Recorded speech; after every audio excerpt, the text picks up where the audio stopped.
I never imagined that a simple visit to my uncle's house would turn into one of the most meaningful experiences of my life. My name is Alex, and I'm 22 years old.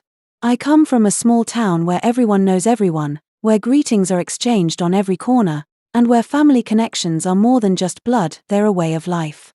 Growing up here, I always felt the warmth of community, the comfort of familiar faces, and the support of family, but I never realized how much a single summer could teach me about care, patience, and the quiet strength of love. I had just finished my training as a professional massage therapist, a journey that had taken months of dedication, learning, and hands-on practice.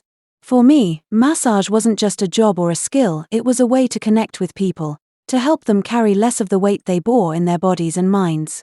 I loved watching someone's shoulders relax after a long day, seeing their tension melt away under my hands. It felt like magic, not in the sense of spells or illusions, but in the simple, real, human kind of magic, the ability to heal, even a little, through care and attention. My hands were my tools, honed with care and patience, and I was proud of what they could do, not just because of the relief I could give, but because of the smiles, the sighs of comfort, and the gratitude that came from knowing I had helped someone feel lighter, even for a moment. That summer, I didn't know it yet, but those hands and the skills I had spent so long learning would not only help someone else, they would help me discover something new about family, trust, and the kind of bond that lasts far beyond the walls of a home. That summer, my parents asked me to stay with Uncle Mark for a few weeks. At first, I wasn't sure what to expect. Uncle Mark lived alone in a cozy wooden house perched on the edge of the forest, about an hour's drive from our small town. The kind of house that seemed to have been built with love and patience, warm wood walls, a stone chimney, and a porch that overlooked a garden bursting with flowers and herbs. The surrounding forest whispered with the wind through tall pine trees, and the fresh, earthy scent made the place feel alive in a way the town never could. Uncle Mark was my mom's younger brother, 45 years old, tall and strong from years of working as a carpenter. His hands were rough from shaping wood, but his smile was soft, and his kind brown eyes had a way of making you feel instantly at home. His laugh was deep and full, filling every corner of the room, and it had been one of the happiest sounds of my childhood. Ever since I was little, he had been more than an uncle, he had been like a second dad. He took me fishing on lazy summer mornings, teaching me patience as we waited for the fish to bite. He showed me how to build birdhouses, guiding my small hands with his big, steady ones. And no matter what was going on in his life, he always had time to listen to me, to teach me, or simply to sit quietly and enjoy my company. His wife, Aunt Lisa, had passed away 5 years earlier. After her death, he had retreated into a quieter life. He spent his days fixing things around the house, tending his garden, and walking his dog, Buddy, every morning as the sun rose over the forest. People in town said he was lonely, but he never complained.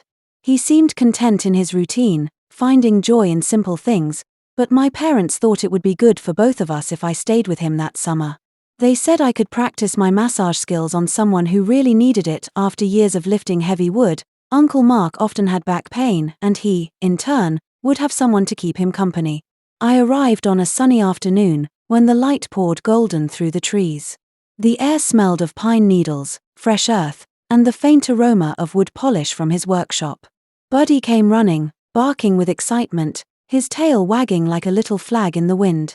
Uncle Mark opened the door, wiping his hands on a towel, and when he saw me, his face broke into that familiar, warm smile. "Alex, look at you, all grown up," he said, pulling me into a big hug. His shirt smelled faintly of sawdust and soap, a comforting reminder of who he was. I hugged him back, feeling the familiar strength in his arms and the quiet reassurance that I was exactly where I was meant to be. The kind of hug that made all the worries of the day melt away, the kind of moment that made me feel that this summer was going to be unlike any other. The first few days passed in a gentle, comforting rhythm. Mornings were my favorite. We would sit on the porch as the sun rose, painting the sky with streaks of gold and pink. The air smelled of pine, fresh earth, and the faint sweetness of flowers in Uncle Mark's garden. I would help him set the table while Buddy ran around chasing leaves or sniffing at the flowers, barking at the occasional bird daring to come too close. Breakfast was always simple but delicious: pancakes with real maple syrup from the trees in his yard, scrambled eggs, and fresh fruit. We poured coffee into large mugs, the steam curling upward in lazy spirals. As we ate, we talked about everything.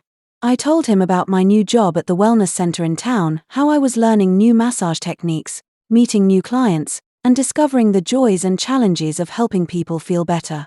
He told me about his latest woodworking project, a beautiful oak table he was crafting with meticulous care, showing me sketches he had drawn on scraps of paper.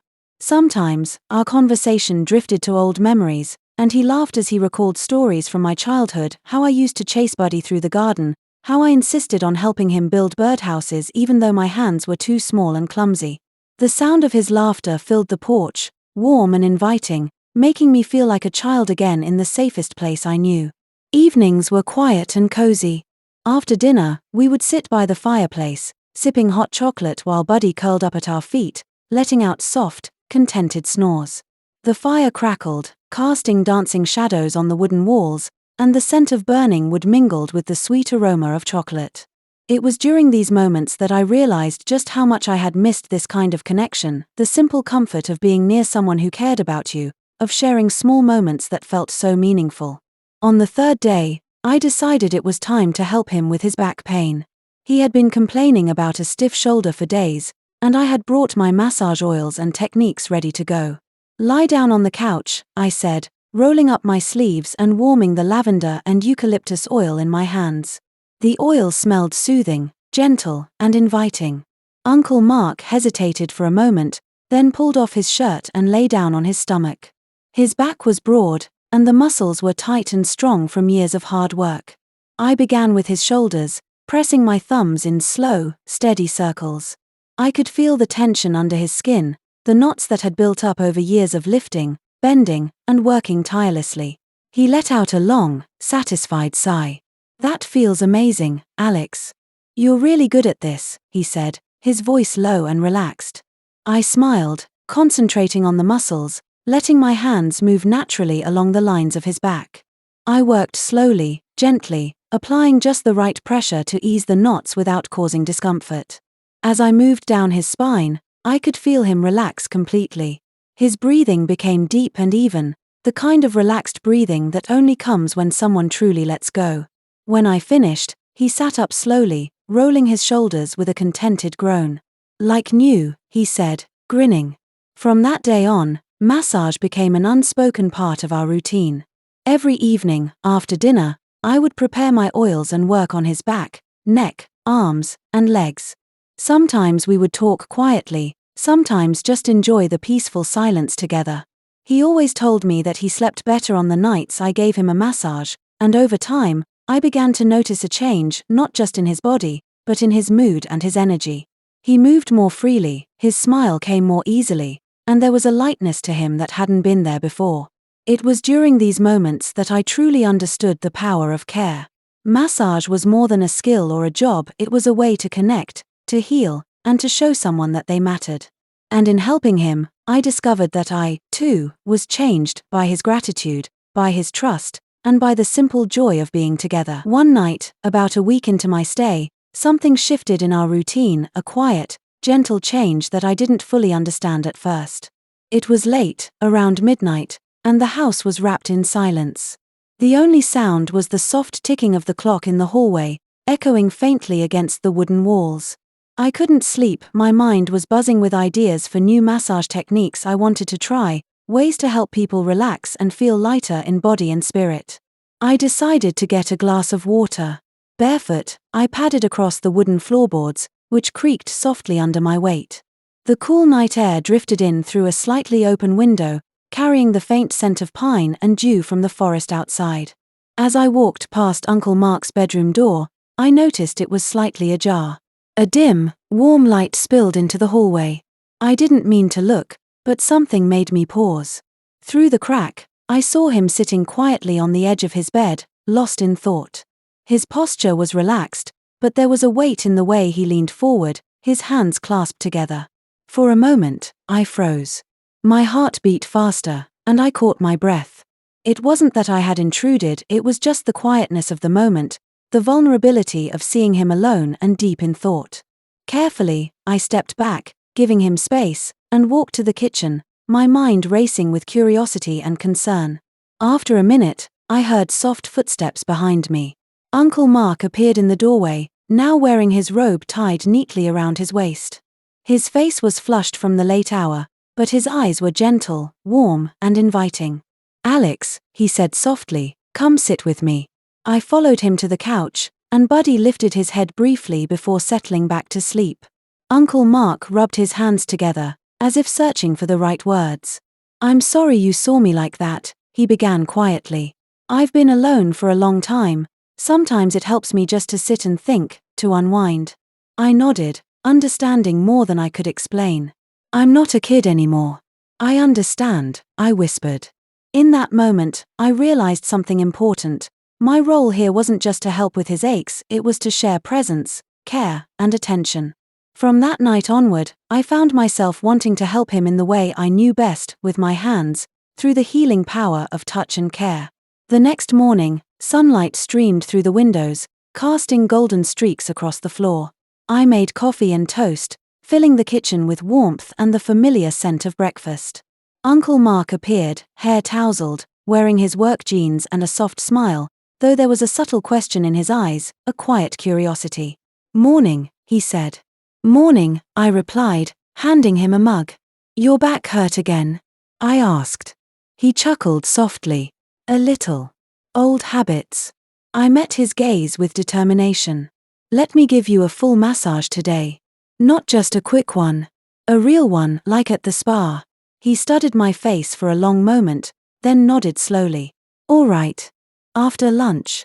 That afternoon, I prepared everything meticulously.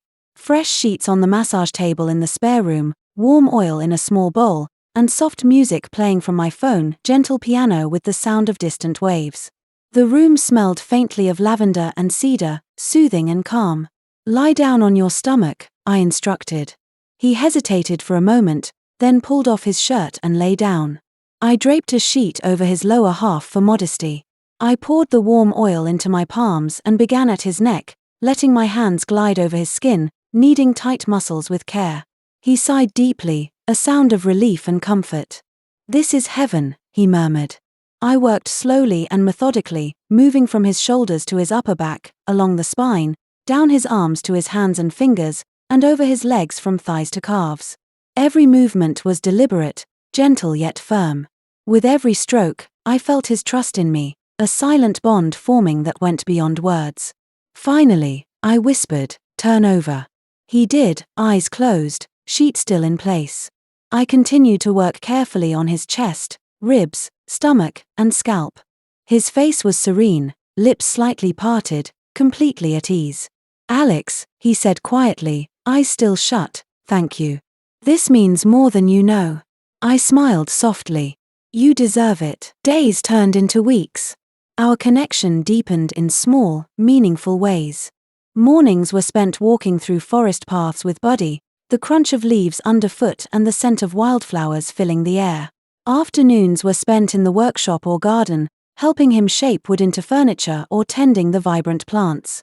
Evenings became a time of quiet reflection, simple dinners shared over candlelight, followed by the soothing routine of massages. It wasn't just about easing aches anymore.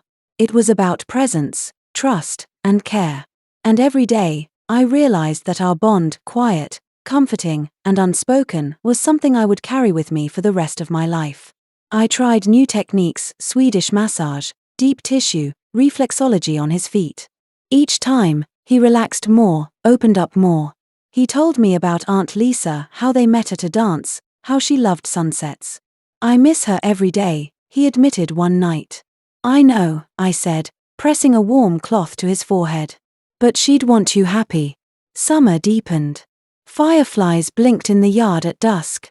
We played cards by the fire, cooked meals together, and explored the forest. I started noticing little things. His shoulders didn't slump anymore, he hummed while working, and his eyes lit up when I walked in. The massages weren't just physical anymore, they were connection, trust, and care. By the end of my stay, the 2 weeks my parents had originally planned had quietly stretched into 2 full months. What was meant to be a brief visit had become something far more meaningful, a summer of connection, learning, and shared moments I would never forget. In the last week, I decided to make it truly special for Uncle Mark. I planned a full spa day from start to finish, a gentle facial using honey from his own bees, a soothing foot soak in warm water infused with Epsom salts, reflexology to ease every tired muscle, and a full-body massage using warm oils and smooth river stones. The morning began with soft sunlight spilling through the windows, painting the forest outside in gold and green. Birds chirped cheerfully as we prepared the porch for the facial. I carefully mixed the honey mask, explaining each step to him in a light, playful tone. He chuckled as I dabbed it gently on his face, the sticky sweetness giving way to a soft, smooth glow on his skin. "Feels strange, but nice," he laughed, eyes twinkling. By mid-morning, we moved to the foot soak. I prepared a shallow basin of warm water scented with rose petals and a few drops of peppermint oil. He sank his feet into the soothing water, letting out a long sigh as the warmth and gentle fragrance washed over him. I massaged each foot slowly, paying attention to every joint, every arch, making sure he felt the care in each movement. After a light lunch with fresh fruit and homemade bread, it was time for the main event, the full-body massage. I set up the spare room, dimming the lights and playing soft piano music mixed with distant sounds of ocean waves. The warm oil glistened in my hands as I worked from his toes up through his calves and thighs, across his lower back and shoulders, kneading out every knot. The smooth, heated stones glided along his spine, melting away tension and fatigue. I worked methodically, focusing on every muscle, every curve, ensuring that he felt completely cared for. He lay on the table, eyes closed, a soft smile playing across his lips. The stress of months and years seemed to dissolve under my hands. His breathing was slow and steady, and for the first time in a long while, I could see a deep peace in his face, a quiet happiness that came from being truly relaxed and cared for. As I moved from his shoulders to his neck and finally massaged his scalp, I looked down at him and felt a surge of gratitude. He looked peaceful, strong, and fully alive. Every sigh, every small movement of contentment told me that this summer had been more than just a visit, it had been a gift for both of us. In that moment, as the sun dipped behind the forest, casting warm golden light across the room, I realized just how much our bond had grown. It wasn't just about massages or shared routines, it was built on trust, care, and the simple, profound love of being there for one another. A quiet understanding had formed between us, a connection that went deeper than words. And as I gently covered him with a soft blanket and sat back to watch the forest glow in the evening light, I knew this summer and this bond would stay with me forever.